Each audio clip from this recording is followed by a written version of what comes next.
Welcome to this monthly update from the EUDCA, the European Data Center Association. I'm with Michael Winterson, the Managing Director of the association. And Michael, it's been a busy year and we're late to do our first piece of news, but kind of bring us up to date. What's been happening? What are the big things on the horizon? Yeah, sure, Damien. I can run through two sort of quick things, and then you can ask me some questions on some of the more detailed stuff. But I think there's two things that our industry, the data center industry, needs to be aware of. The first one is our sustainability goals that we set ourselves as businesses are really starting to bite in. And so as an industry, we are making some pretty specific decisions around how we build and operate data centers in Europe based off of statements we made 2 or 3 years ago. And that's going to continue. And I think in the EUDCA, that's now being exemplified by our technical committee really stepping up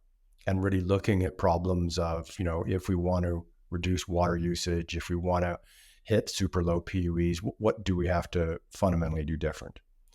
And that it's all good. It's just it's creating the requirement to now actually go and do what we said we're going to do 2 or 3 years ago. And I think by committing to doing this as an industry, we were bellwethers and we were leaders.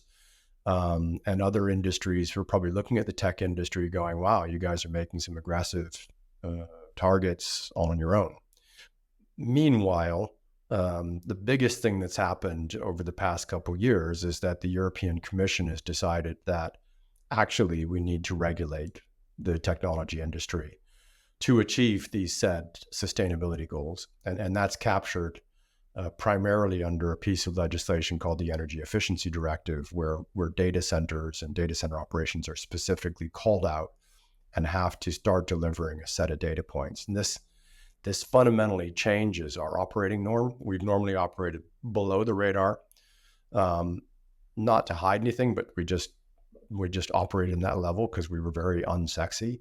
And all of a sudden, our industry has become quite high profile, and there have been quite a large number of profile, journalist cases. And now we have legislation which is asking us as an industry to be a lot more transparent. And that's the major issue behind the Energy Efficiency Directive is we're now going to have to report a lot of data that in the past we might have considered private, proprietary, confidential. Well, there's two things there. So the first thing would be, the commitments that the industry made, and that would be under the Climate Neutral Data Center Pact. And I think, as an industry-driven scheme, shall we say, I wouldn't like to say that we see lots of those sorts of things, but there did seem to be something different about the CNDCP in that, it felt like the whole co-location industry in Europe was behind that. Yeah, and I think the thing I like about what we achieved with the pact that is different is there are some other international target setting bodies. So there's the Carbon Disclosure, now Climate Disclosure Program, CDP. There is Science-Based Targets, SBTI.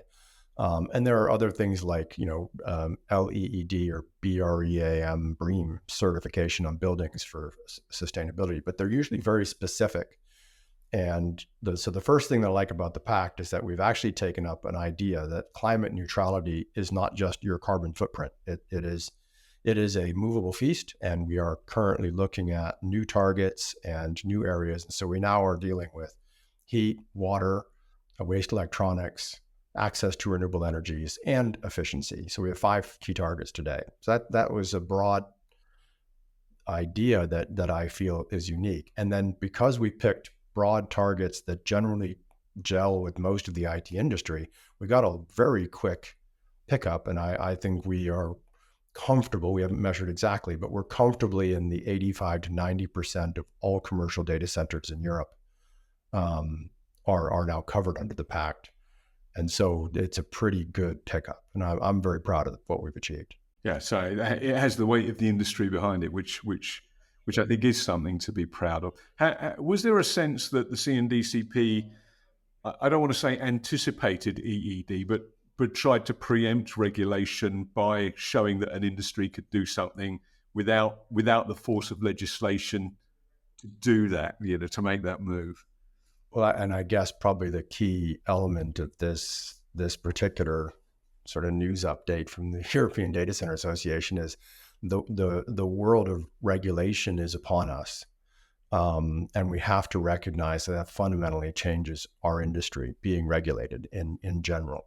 So the idea behind the Climate Neutral Data Center Pact was it was a self-regulatory initiative. We even registered it in Brussels as such. So we have, we are officially recognized as a self-regulating body.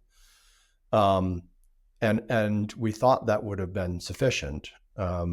But unfortunately, the way democracies work is vested interests over here might not communicate with vested interests over there. So the EED came out, and it was not geared towards us. It was geared towards manufacturing, transportation, huge carbon industries in Europe. And the technology industry sort of got stuck in at the end. And so though we are a relatively small portion of the carbon footprint of Europe, we were brought in as one of the industries. It was a surprise. And I guess in a sense, you then have the question, well, why have a self-regulating industry initiative when you are already regulated? And that's perhaps the other key thing looking forward is we're changing the pact, saying, okay, well, we've become regulated. So let's make sure these regulations actually work. Let's engage the European Commission on writing good regulations. And it's a bit of a difference between, say, the American lobbying method, where everything is win-lose or zero-sum, and you lobby hard for your vested interest. I feel like in Brussels, there is this idea of consensus. And as an industry body, we're now able to engage the European Commission openly on all sorts of regulations because they trust that we are doing this with a collaborative spirit. And that goes down well for this group of civil servants. So the initiative now, in my mind, is slowly transforming itself into the industry side of a sustainability target setting body. And we'll work with the Commission and we'll regularly update these targets as technology improves. So kind of looking at the directive, would you say the EUDCA can see its sort of fingerprints on some of the wording there, so that in that it's been, I won't say written, but perhaps phrased in recognition of the fact that, that there is this, let's say, relatively small proportion of Europe's carbon emissions. However, actually highly impactful in that lots of industry and commerce rely on internet services, if you like. I'm actually very proud of what we achieved, especially since it was the first piece of major legislation that directly regulated us, as opposed to a piece of regulation that hit us by accident because we fit some, defining characteristic. The data centers are specifically called out with their own section. The level of impact that we've had in the EED, the Energy Efficiency Directive, cannot be underestimated. We have fundamentally influenced the exact choice of metrics. We've fundamentally achieved our goal of forcing the European Commission to align with agreed international standards like EN or ISO standards and things like that. We've agreed to use predefined industry accepted metrics like PUE, WE, REF, all the various three-letter acronyms that our industry creates to measure itself. And that, to me, is a huge success for two reasons. One, all of us already have the systems in place to measure these because we already have these ISO certifications. And two, we are already engaged in these international standards bodies. And so as things change over time, you don't have to keep rewriting the law. The law matures with our industry. So that was probably the biggest success the European Data Center Association got in. There were failures. When we wrote the pact, we wanted the pact to be for all data centers. And so we picked a minimum size of, we actually were as low as 50 kilowatts, a server room, because we wanted enterprises to potentially say, hey, I want to be part of this program. The legislation ended up being about 500 kVA, which is a small data center. But yeah, it would have been an independent building. And we know why. We know that there were a set of smaller countries and some telecom industry players who were afraid that switching rooms were going to get caught in this and that they were going to be unable to afford that upgrade. And that's a fair outcome. It's not what we wanted, but we accepted it. The other area that we're still pushing on is the idea that we're being asked to also collect customer information. And that one was something we pushed hard against, and we did not win on that one. And the problem isn't that we can't capture the data. The problem is it changes the fundamental contractual relationship between us and our customer. So we're going to learn over the next couple of years about that one. Okay. So the legislation is not complete in that respect. Well, actually, the real part that's missing is the idea was to start with a reporting system. So we must report data. So we've now got that. That kicks in this year. That will kick in every May. So this year is late, September, because the legislation came out late. But every May, we'll be required to report the previous year's data, which maps to most people's ESG reporting cycle anyway. So it's not a problem. The problem is that we are being asked to also collect customer utilization data. And that one, I think we'll see what happens. My feeling is most of our customers are going to have a hard time trusting us with this data. But we can only try. The reason why they want this is the next thing they want is they want to come up, the European Commission wants to come up with a labeling scheme for a sustainable data center. And I think that game is going to be really hard. They want to do that within the next 2 years. And the labeling scheme, what we are currently seeing is very simplistic. And we're trying to focus the next 2 years on engaging the European Commission and realizing that a labeling scheme is going to have to be a lot more complicated than a fridge magnet that says A, B, C, D, E, or F, which is the current. Yeah, I mean, I think certainly in the UK, you can see the shortcomings of that when they're trying to measure the energy efficiency of houses, especially when, we've got a lot of late middle-age housing stock. Anyway. And the problem you have with the European Union is you're basically going from the Arctic Circle all the way down to, the southern tips of Italy and Spain being practically desert-like. And what efficiency is or what sustainability is up north may be wildly different from down south because the issues are different. Water is a key stress factor in Southern Europe, and we use water because it creates the most efficient cooling. So that's a conundrum in Spain where we're going to have to weigh off using water cooling versus chillers, which we use more electricity. Whereas in the Nordics, water is not a problem, but the burning of fossil fuels to create heat for homes is a problem. And so heat reuse might become much, much more important in Northern Europe than in Southern Europe. And so the labeling scheme is also going to have to be geo-specific as well. Interesting. How is the EUDCA supporting the industry through the implementation of this directive? In the sense of, I mean, you said that most people are well geared up to report. Certainly since, I guess, the last energy crisis, people are interested in how much energy they're using because it's a major cost on this industry. But how about the smaller players in the industry? How are they being supported? Because that's if you like, where legislation feels a little bit unequal. It's a heavy cost for a small business, whereas for some of the larger members of the EUDCA, it's more part of the woodwork, shall we say, standard operating cost. We focused on two problems. The first one for the larger players, they typically operate in more than one continent. And so a set of European legislations that are unique and bizarre and not readily applicable in other continents creates cost and creates burden for a large international player. So that was why we were focused so hard on aligning any reporting or targets to international standards. And like I said, for the international players, I think we did very well. For the smaller players, the issue here is that these reporting schemes and the ultimate labeling scheme will add cost. And though it will create a level playing field because all companies will have to participate in this scheme, it might create outsized cost or burden to a smaller player. On the other hand, I have spoken with some of our smaller members, and a very public one is if you can take a look at the ESG report for LCL Belgium.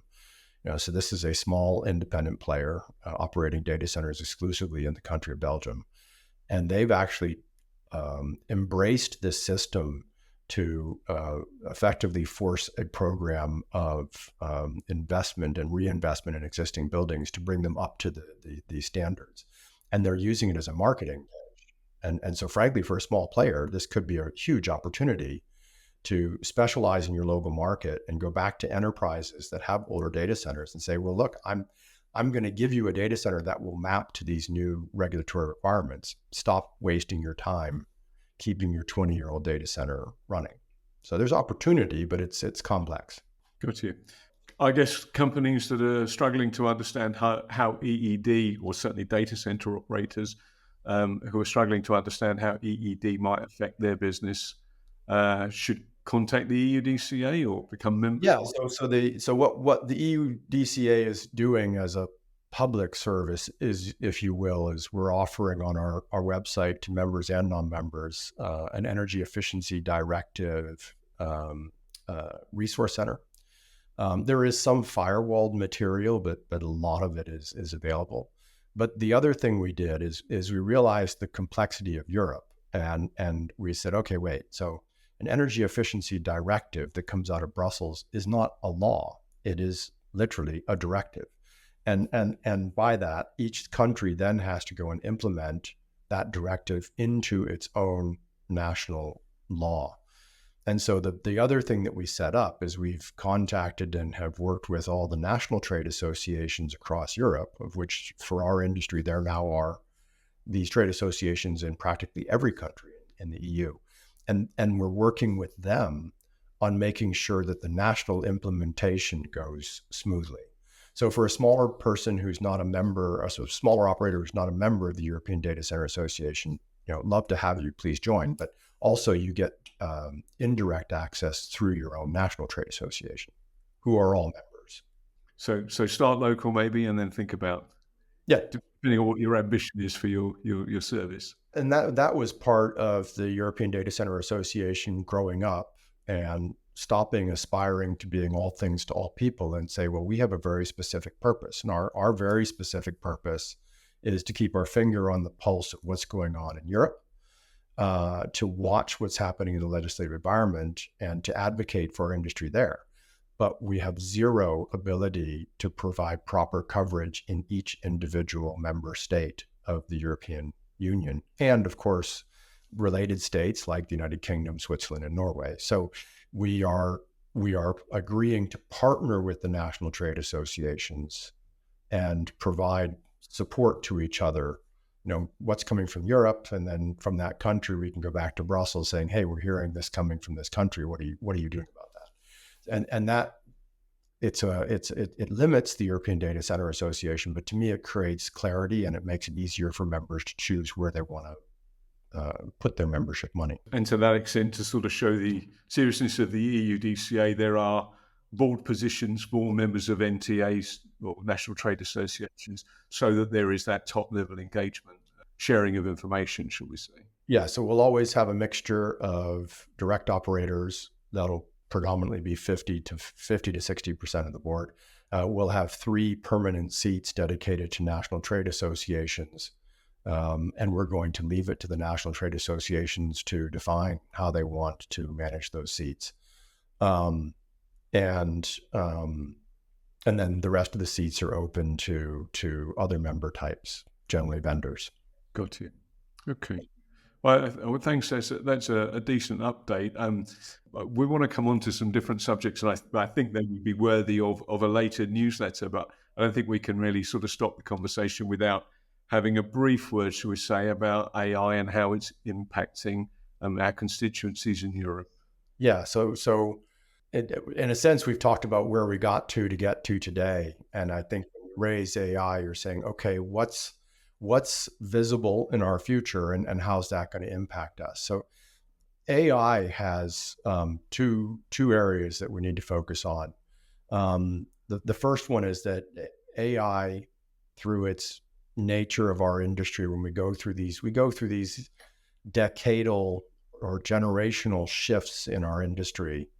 The client server PC in the 80s, mobile telephony in the 90s, and the internet in the 90s, and cloud services in the early 2010s, and everything's an app now, and we have a huge amounts of data collected from people, and the ability for the internet and for technology to constantly reinvent itself and new players to emerge, that creates a problem. AI is this problem, in that here's an opportunity for the cards to be reshuffled and for the leaderboard to be reset. And so you're seeing a set of companies going all in on AI as a means of either maintaining their position or finding new market opportunities.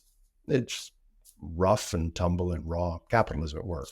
But what that means is that during those periods, people take their eye off of other balls. And so where I'm leading with this is that AI, by its nature, people are going to be so aggressive about buying market share and getting in that game, they may forget about some of the key decisions we made 3 years ago around efficiency and sustainability. So that's the big thing I'm worried about, where we've just now stabilized the target setting for sustainability, and AI as a technology may upset that temporarily. And that's a problem. Okay, well, I mean, I think that's probably a good place to leave this conversation, and maybe we'll pick up next month on the subject of AI and talk about how it really is impacting. And actually, just before you do that, one other side on AI. No, it's okay. It's just that there is another side, which I think people in Europe forget about. And in fact, people in technology forget about, which is that the world has become decidedly geopolitically fractured and uncertain. Mm-hmm. And I can tell you that in Europe, the word AI is being used as a leitmotif, a topic of how can Europe win its fair share of the technology war. And they see it this way. There's a lot of militaristic terms are being bandied about in Brussels around geopolitical security, cybersecurity, ensuring that we're sovereign and independent from other players who may seem like allies today, but may not be in the next 3 or 4 years. And the United States is put there just as firmly as Russia and China, because if you see a country as large as the U.S. going back to a nativist, isolationist policy, Europe, based off of a world order of international trade, will suffer. And I think this is seen. And so another topic for AI is the geopolitics of it. And that sounds really weird, but we might start seeing legislation around our critical national infrastructure, our ability to prove sovereignty. And these are things that are going to hit our industry that we may not have clear answers to yet. So that's also something that will come up and we can talk about in the future. Nice one. Michael, thanks very much. A pleasure to talk to you. Pleasure talking to you too, Damon. See you again next month. Thank you very much. See you soon.